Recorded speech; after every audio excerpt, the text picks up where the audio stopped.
It's not hard to find sources to back up however you feel about this war, like in any direction. If you think Ukraine is on the path to victory, there are channels you can watch that'll confirm that every single day.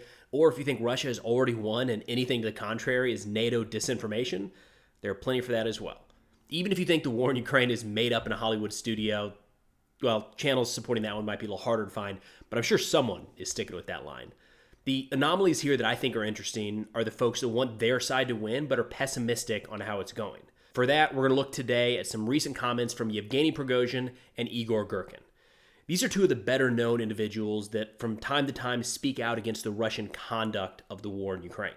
And to be clear, both of these men want Russia to succeed in Ukraine and have both been pretty vocal online when they think Putin and the military leadership are headed in the wrong direction. For one reason or another, the past week or so has sparked these two to say some things that were pretty telling.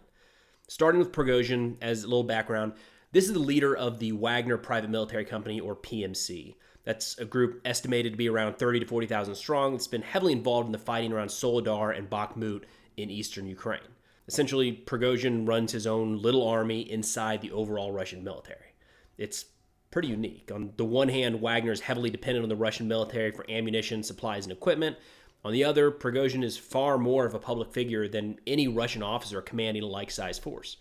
On a random side note here, I think there's a lot to learn with how this sort of private military company of mercenaries is being used in modern war. I mean, over the last few months, it's been Wagner that has seen the most success on the Russian side, not their army.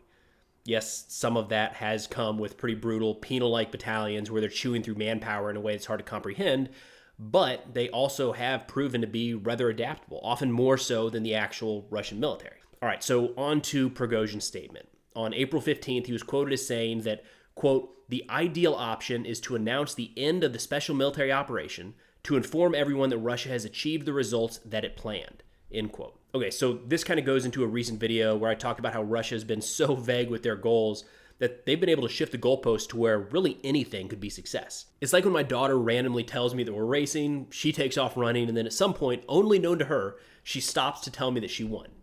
Needless to say, she's undefeated. Now, Prigozhin does go into detail on why victory can be declared, saying, quote, "Russia has already destroyed a large part of the active male population of Ukraine and intimidated another part of which fled to Europe," end quote.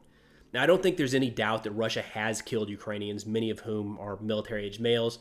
There's also been a significant portion of the population that fled the fighting. So this is in that realm of what could be viewed as Russia's stated plan of demilitarization, I guess.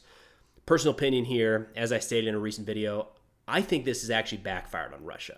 This conversation forces us back into casualty figures that are all over the place, but I think to definitively claim that today, April 19th, that Ukraine is demilitarized is a hard position to support. Honestly, even less militarized might be hard to argue. Newly trained Ukrainian soldiers continue to arrive back in country, and the supply of modern NATO equipment doesn't appear to be slowing anytime soon. But again, if the goals are vague to begin with, they can be shifted as needed. For example, Russia could announce tomorrow that because the Ukrainian Air Force is significantly depleted, their goal of demilitarization is now complete. I think that would catch most of us off guard, but at the end of the day, it's not clear what Russia's success for demilitarization even means. All right, back to Prigozhin. He wrapped up by saying, quote, "Now there is only one thing left, to firmly gain a foothold, to claw in those territories that already exist," end quote. So dig in and protect what you've taken already. No further advances or offensives is kind of what that sounds like to me. It's pretty similar to how Surovikin ran the army for a few months, reinforcing positions and pulling back in areas like Kherson to strengthen the Russian lines. Now, there has been some speculation that that is the strategy that cost Surovikin his job, which might be why Prigozhin is going about that in a different way. So what led to this change? The guy who has seen the most success on the Russian side over the last, really, 9 months to suggest that they halt and dig in. Well, on April 9th, Prigozhin said he believed between 200 and 400,000 Ukrainian troops were being readied for a spring offensive. С Украины, по информации различных наших источников, ориентировочно украинцы должны начать наступление. Это наступление они сейчас пока не начинают, ждут, когда окончательно просохнет почва, может быть, ждут какие-то дополнительные прибамбасы, ракеты, бронетехнику или еще что-то. Без разницы, что они ждут. У них собрано порядка 200, по некоторым источникам до 400 тысяч личного состава. Недооценивать это нельзя. It's the largest number I've seen thrown out there from either side. But one of the areas viewed as a possible location for that attack is directly into his Wagner forces around Bakhmut. And there's a solid argument to make that Wagner, having pushed for months now, are likely exhausted and don't have the size and scope of defensive positions to weather a major counterattack. So it's possible that Prigozhin and the Wagner group need time to reset. Their numbers are depleted, and he's been cut off from recruiting inside of prisons, which was a significant source of their manpower. So if they take the brunt of the Ukrainian offensive head on, there might not be much of the Wagner group left by the end of the year. So if Prigozhin really believes a major Ukrainian offensive is headed his way, suggesting that Russia declares victory and digs in could buy him time to reconstitute his force for whatever comes next. And remember, Wagner is active across the Middle East and Africa. Ukraine isn't their only fight. Now shifting over to Igor Girkin. Girkin served in the Russian army, worked for the FSB, and then helped to organize the militias in the Donetsk People's Republic. He was pretty heavily involved in the fight in Ukraine in 2014 and has been directly tied to the downing of Malaysia Airlines Flight 17 that killed 298 people. Girkin is what we would call a mill blogger, someone inside of Russia with a lot of connections to the government and military who's looked to for their commentary on the war.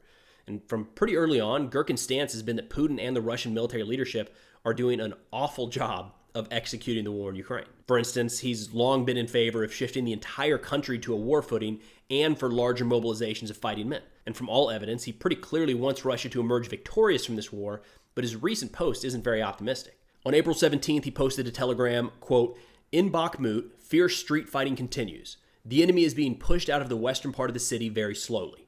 Wagner is actively fueled by army units and mobilized soldiers. Without them, the stormtroopers can no longer cope. The losses suffered effect," end quote. For a long time, Bakhmut was considered an exclusively Wagner fight, but that has started to change as of late.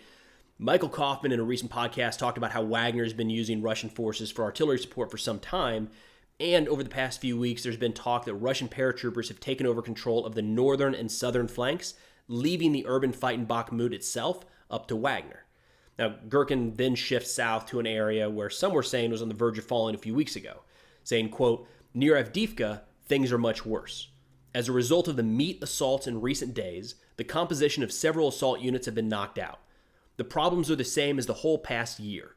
Attacks are conducted without sufficient artillery preparation. Even when it is, it's very inaccurate and with very few shells.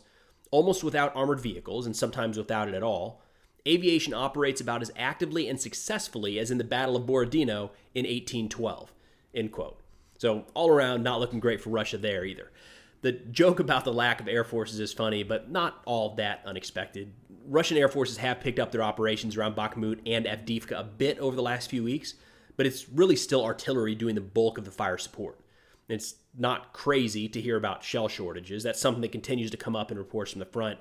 We've long heard about Ukrainian artillery ammunition concerns, from the early months of the war, and that's something NATO is still trying to figure out. But on the Russian side, it's a comment that I think many have brushed aside because folks remember hearing that Russia was running out of missiles back in March of last year. That's sort of created a cloud of doubt over any report of Russia running low on anything. So it's hard to know for sure, but the volume Russia was firing, sometimes upwards of 60,000 shells a day, was an unsustainable pace without major production changes to the Russian defense industry. Those very well might be underway, but a significant decrease in artillery ammunition has been mentioned enough in Telegram posts to give it some validity. Girkin goes on, quote, "My forecast remains the same.